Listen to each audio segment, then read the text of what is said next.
This is Mona Lisa Baseball. Yeah, it's really great to have you. So let me see if I have this right. You are a youth baseball commissioner in a large city. That is accurate. And how long have you had that position? 5 years. So what are the biggest challenges of spring 2023 as commissioner? Well, the biggest change was COVID, and it's being compounded this year with all the rain, because even the weeks it doesn't rain, the fields were so wet. Yep. They were closed, until then the head of the parks they liberalized their view of, of a playable field. Okay, so in your large city, how many of your parks are grass and dirt, and how many are artificial turf, that supposedly drain better? We do have some of those, and so we're doing our best to jam every game on that, or as much as we can, but yeah, most are grass.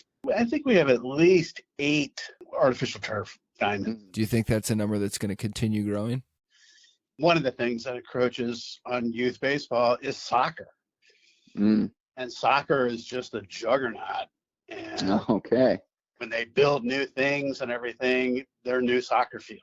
And it's really nice. My daughter played soccer. Well, my son used to play soccer too. But think of the baseball gods 50 years ago saying, there's no way in hell soccer is going to be more popular than baseball. I know. It's so crazy too, because when I grew up, so I just turned 60. Okay. And when I grew up in the late 60s, early 70s in St. Louis, we had in our elementary schools and stuff, we had these fields. And it was like, what are those weird goals in those fields? And they were soccer goals. Okay. Soccer, golf, or whatever, many sport, they ebb and flow. Yeah. And soccer had been really popular in the early part of the 20th century, and then it waned. But it's really popular now. Hot right now. As a youth league baseball commissioner, would you characterize the number of teams as going up or going down in the last 5 years? It's been holding steady, I'd say. Okay. It's a thing. All right, so this year we have 2,566 kids playing, and we have 197 teams. 197 teams, okay. And that's an age range from 4 to 14? Yes. And you said that you started your son... We started with coach pitch. Okay. What I love about baseball, I did play baseball when I was a kid, like 4th grade, 5th grade. I wasn't very good at it. And I wasn't at all athletic at all growing up. I really wasn't into sports at all. Yeah. And then that first year in 1st grade, and someone at school was like, hey, we're organizing a team, blah, blah, blah. We need someone to coach, and, everybody took one step backwards, basically. I could help a coach, so our very first year we hired this kid out of University of San Francisco. And then I watched him that spring, and I'm like, I can do this. And that's a great thing now. Thank God for the internet, right? You can just sit all day. And I have, going through YouTube videos, because everybody and their uncle, like, hey, this is Joe Blow, and I've got my baseball tips for the day. And some are really good, so all kinds of stuff. And of course, the league, it's one day. Coaches training every year to help everybody else. Yep. Most of the coaches come out, certainly in the early years, because they're all, it's like, I don't know what I'm doing. It's like, it's okay. Yeah. We'll show you some drills. And when they're little, I always say, don't call them drills, call them games. Right? He wants to go through a drill. It's just like, there's all kinds of fun games teaching you those things, because the hardest thing to do when they're little is keep their attention. Yeah. Especially in so many cases, there aren't enough coaches, 16 kids. If you can set up a lot of little stations, you got to keep the kids moving. You can't just do the same, or they'll get bored really fast. Plus, there's just so much you have to learn how to do in baseball. When I watch it, I think about it sometimes. Like, this is ridiculous. This game's ridiculous. It's too hard. Like, are you a fan of any of the professional teams? Do you consider yourself like a baseball guy, or do you go to games? I go to Giants games. I follow my teams. I follow the Giants. I follow the Warriors. Did your son follow suit as a Giants fan when he was growing up? Oh, he's a huge Giants fan. My son, it's great. Hands down, the best kid on my team. He just had a lot of innate ability. He's a really good athlete. He got to high school and he switched to tennis, but he still loves baseball. And now, so I said he's a freshman down at Occidental. He is the voice of the Occidental Tigers on the Dream Their Baseball games. Oh, that's fun. And so he does the play-by-play, and it's great. After years of watching Mike Krukow and Dwayne Kipe, Kruk and Kipe on KNBR in San Francisco, our guys, he's just soaked all that in through osmosis.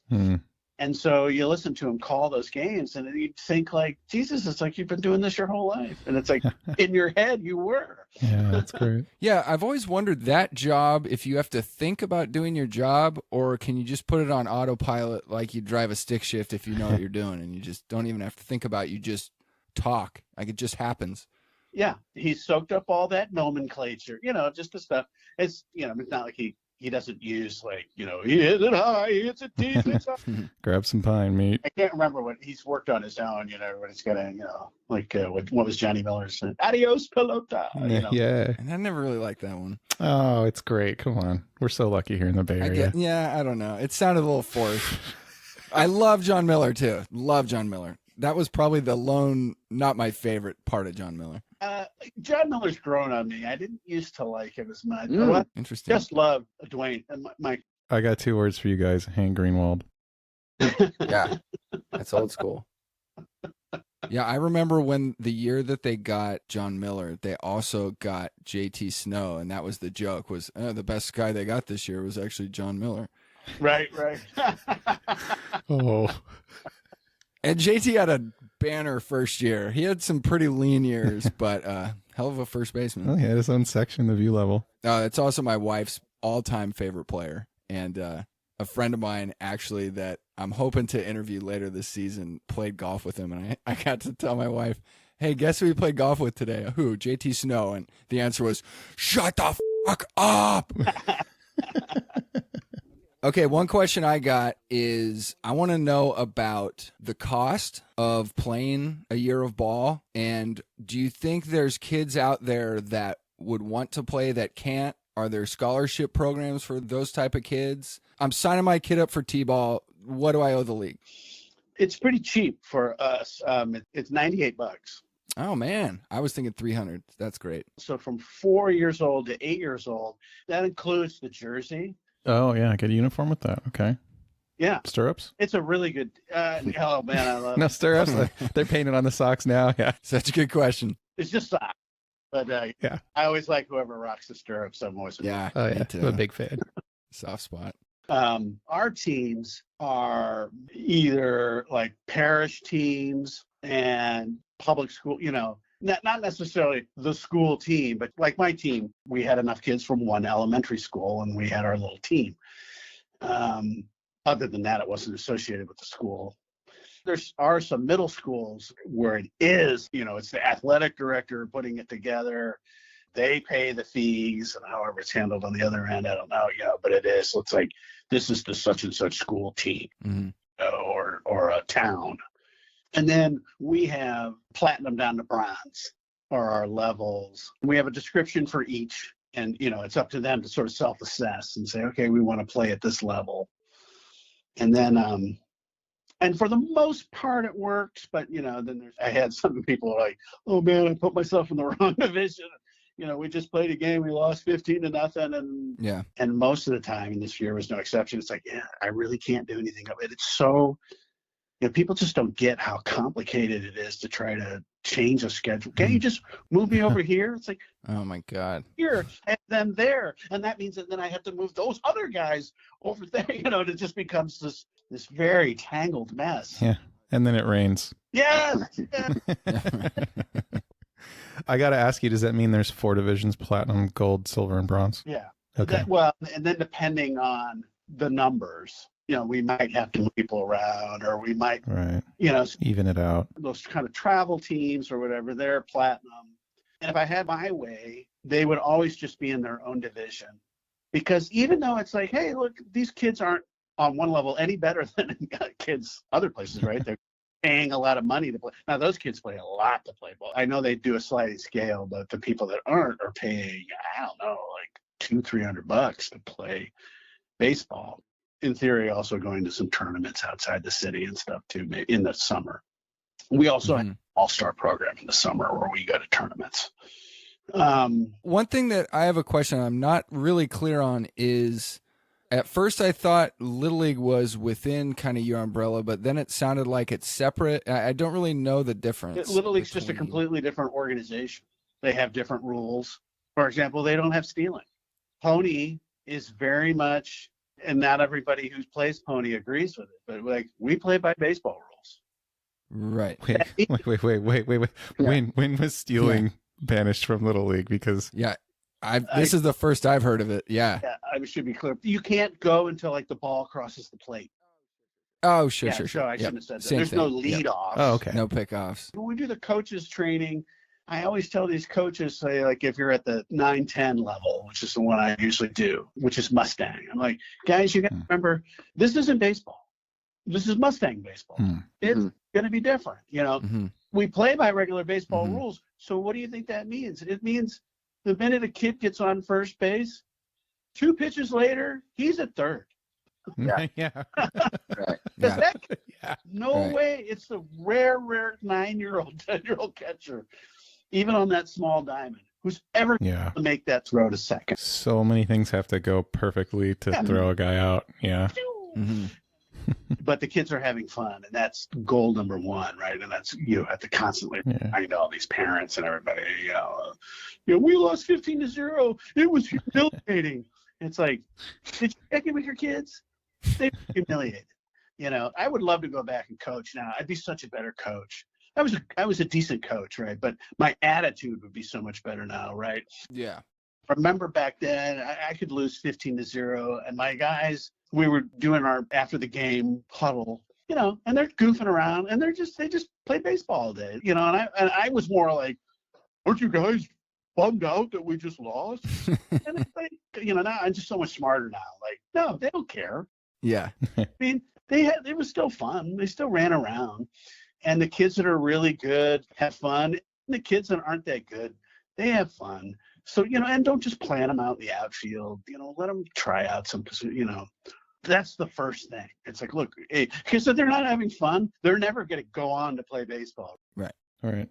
And, and it's always a mix. My team, definitely. I had some kids, my son included, and I co-coached my son and they were buddies, and they were both really good.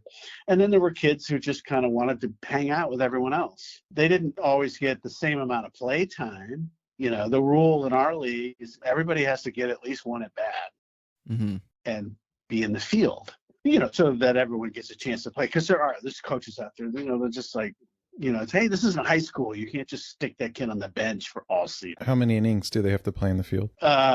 One. One. Okay, so one at bat and 1 inning in the field. Okay. You got to remember, too, so when they're younger, even a Mustang game, 9-year-olds, right? They have 2 hours. 2 hours or 6 innings, whichever comes first. Yeah. I can tell you, 2 hours always comes first.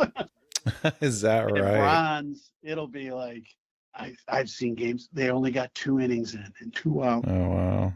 They'll just turn into a walk fest. They're trying, but we got one kid that can pitch. I was like, okay, but Yeah. and now through MLB, there's all kinds of limitations. You can only throw X amount of pitches a day if you're this such and such age. Yeah, boy, I didn't have any of those restrictions, and that's probably changed a hell of a lot. Yeah. Well, they had when I was a pitcher in Little League, they had inning restrictions per week back then. Yeah. But now it's by pitch. They're counting it by pitch. Yeah, okay. Yeah. Yeah, that sounds right, actually. Do all the leagues that you oversee automatically play with a designated hitter? No, that's a good point. I'm so glad you just said no. Yes, please continue. Because we had that, people calling up, bro, do I need to buy 15-inch bases? And we were like, no, you're good. It all snuck up on us, like, oh yeah, that affects us too. Yeah. But, But how do leagues decide if they're playing DH or not? I got to be honest. We just haven't really thought about it. So this year anyway, we're just playing the way we always played. Which is pitcher hits? We'll need to have that conversation. It's like, are we going to go to a DH? No, please don't. Please, Yes, please do not do that. I'll do anything to keep it how you're doing. Yeah, that seems I mean, I know that how the American League. We've talked to a high school coach who has gone into agreements with other coaches to have a 10th hitter in the lineup for games. They call it the EH, so nothing surprises us at this point. Yeah. Now, we've always had that. Okay. Oh, so you have the EH. Tell us more about that. But the pitcher still hits. Correct. The EH that keep things moving, because that's the thing. So when they're younger, right, you're just you're just batting around. Mm-hmm. You're not subbing people in and taking players. Okay. You're just like, I got 12 kids and we Batting 12. Yep. You're not pinch hitting in Little League. Okay. No, exactly. And then in fact, you have a kid that leaves or something, and like so and so was sick and had to leave. You have to take an out every time that kid's. Oh, really? Right. You're not sick. Or the coaches that are like, I think you're sick now, Bobby. Yeah. Yeah. Wait.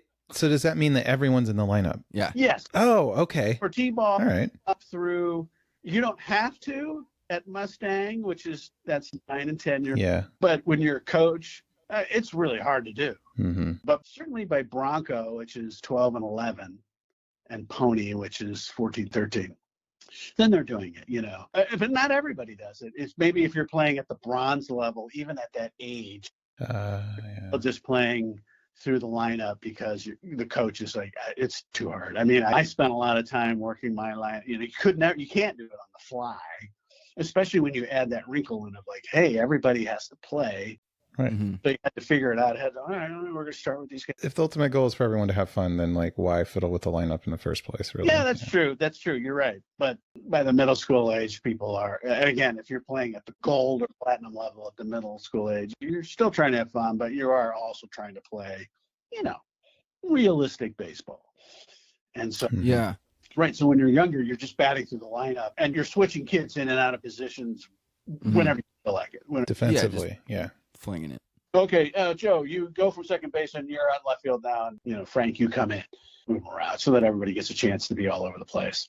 So the extra hitter, the difference is a designated hitter, right? All they ever do is hit. Mm-hmm. Extra hitter has to come in position at some point. Okay. That's the thing. You could have a starter who then leaves, but they were extra hitter and they're still batting. So maybe they're one of your good batters. So what I'm hearing is if you want to be in the lineup, you have to play at least one inning in the field. Right. There are no designated. Yes, exactly. There's no designated hitter. Got it. Yeah. Yeah. That makes a lot of sense. Yeah. One of the mottos of our show is play real baseball, and not playing with a designated hitter is a huge part of that. And I 100% thought you were going to tell me it's all designated hitter. When you said no, I was literally stunned. No, well, but I can't tell you that it won't go that way. Yeah, I know. You're going to get pressure. No, please tell us. Please tell us it won't go that way. Put up a fight. Because Pony is, we play by MLB rules. Okay, so does that mean clocks are coming in? That would make us, then, and someone would be right to say, it's like, well, you're not playing real baseball anymore because MLB is. Well, the MLB's not playing real baseball anymore. Yeah, that's the thing. But, I mean, and I'm like, on one hand, I'm totally with you. On the other hand, like when you look at, if you read about baseball and everything, they're always changing the rules of baseball. They change all the time. And so the 15-inch bases, I have no problem with that. Great. Hey, 4.5 inches less to second base. Well, we all know that it's for safety. And when the kids are smaller, the base is relatively bigger, so it's not as big an issue, right? Right. Well, but this is MLB. They're big. Yeah. You know what I mean? Yeah. And the irony of that is, when the money gets, people are like, hey, there's a lot of money at stake for me if you're crowding the bag and get me hurt, and a Buster Posey rule, all that stuff. Yeah. Yeah. And people still have problems with that. I had a game our last season. Oh, I mean, this was such a scene. So we're playing ball. Kid hits this ball to left field. Other kid's running around. I don't remember exactly, but he's running third, right? And their third base coach is going, go, go, sending him home, right? Yeah. And he doesn't know. It's like, I happen to have a cannon out in left field. And so all comes in, right? I mean, like a day before this kid. And he's done. There's nothing that kid can do. And what does this kid do? Man, he lowers his shoulder. And he just plows into my catcher and he knocked him, I swear to God, 5 feet. His helmet came off. And that's wow. helmet's on pretty snug.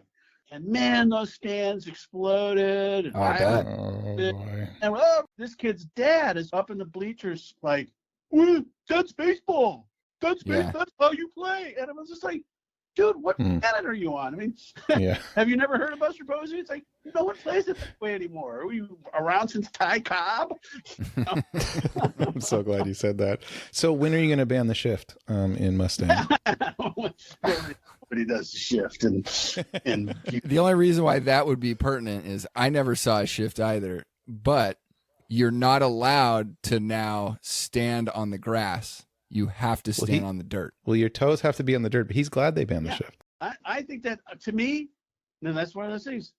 When the shift came around, now I'm older than you guys. I was like, that's not real baseball. Nobody used to play that way. Well, they used to shift on Ted Williams. That's spreadsheets and what's his face, Jonah Hill. We're talking about sabermetrics, right? Changing the game. I thought you were going to go with Bill James, yeah. Counting all this stuff. Hey, you know what? You should move 3 degrees to the right because no one, you had scouting reports and all of that, but no one ever had that kind of detail. Oh, yeah. It's one of those things that's hard to know. But certainly with the shift, it's obvious. It's like nobody used to do the shift. We are bringing baseball back to the way it was for decades, if not more. That's a return to baseball. That's just a fact.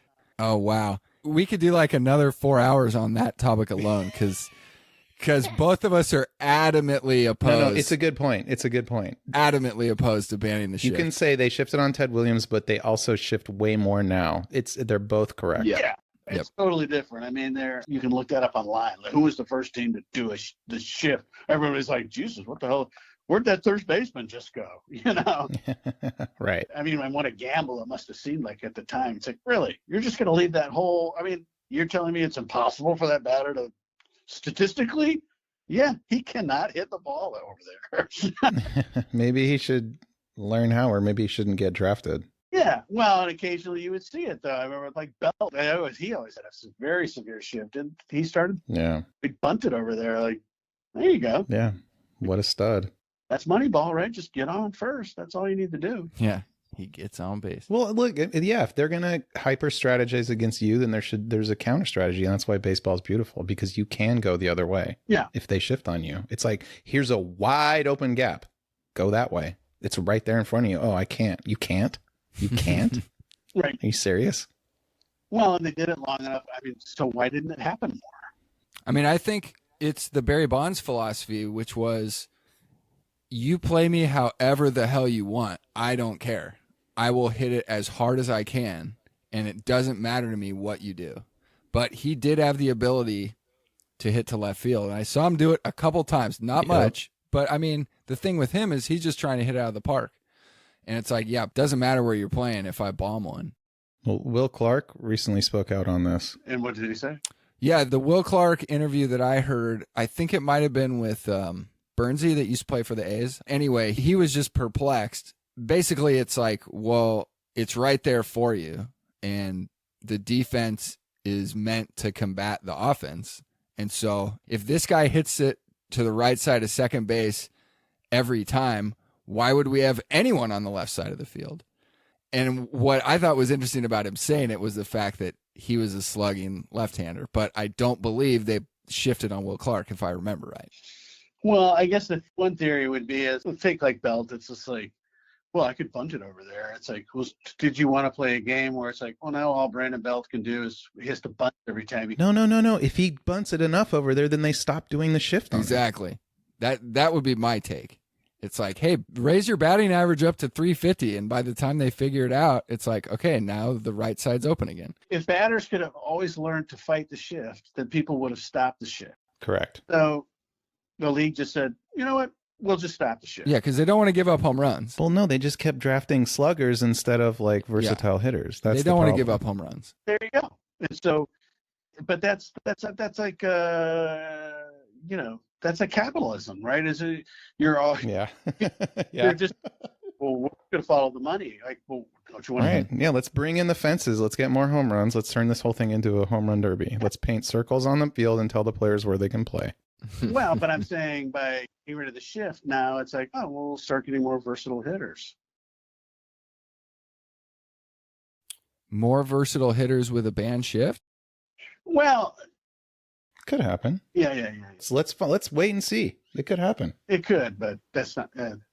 That's actually just counter to what you were just saying, which is Well, you never know how there's always unintended consequences of these rule changes. For example, some pitchers are actually pitching slower now because of the pitch clock. right. Because they can wait until it winds down to the very end, and then they know the batter can't call a timeout. Yeah, I mean, that's a good point. I never saw that one coming. Nobody saw that one coming. Yeah, I didn't. People always find a way to like, well, how do I turn this to my advantage? Mm-hmm. So I think one other thing about the Barry Bonds style was there's also machismo involved, which is like, I don't give a rat's ass what you're doing. And instead of trying to one up on the strategy, it just became I'm just going to hit it hard. And then when you hit a screaming line drive into short right field where the second baseman's playing, it makes it very easy to think, that should have been a hit, especially if they weren't shifting on people like Will Clark. That would look like a new thing to me, and to A2 as well. We love the idea of the freedom on defense, where it's if you can outsmart your opponent, do it and make them prove you wrong. I really like that. Okay, fact check. They did used to play the second baseman deep on the grass when Will Clark would come at bat. Okay. So that is technically, you can't do that now. Right. The thought that you can't play deep for a slow runner, I don't know. I really don't like that. that's the new rule. The infield guys have to stay in the dirt. Mm-hmm. But by the time the pitch is released, you can run into the outfield if you want. Yes. Okay. Before the pitch is thrown, you have to at least have toes in the dirt. Okay. Yeah, that part seems weird to me. To me, when I first heard about it, I was like, yeah, okay, you can't put the third baseman over on the other side of second. I'm like, that's good. Everybody should have toes. But I didn't know it was going to apply to how far forward or how far backward you can go. That doesn't seem like, even when you say, like, well, I used to play deep for Will Clark, it's like, that's not a shift. Mm-hmm. Well, it is now. Yeah, it's banned.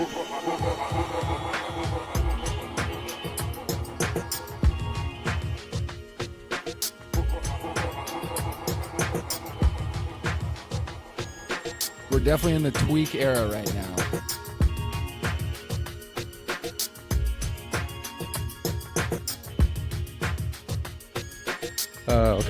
Okay.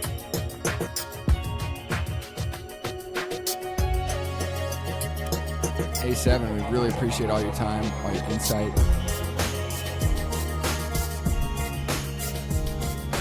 Ridiculous. This game's ridiculous. It's too hard. Yeah, no kidding.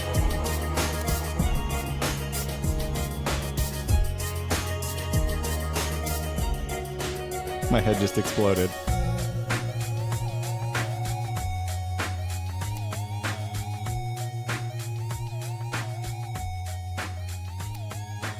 That in itself is fascinating.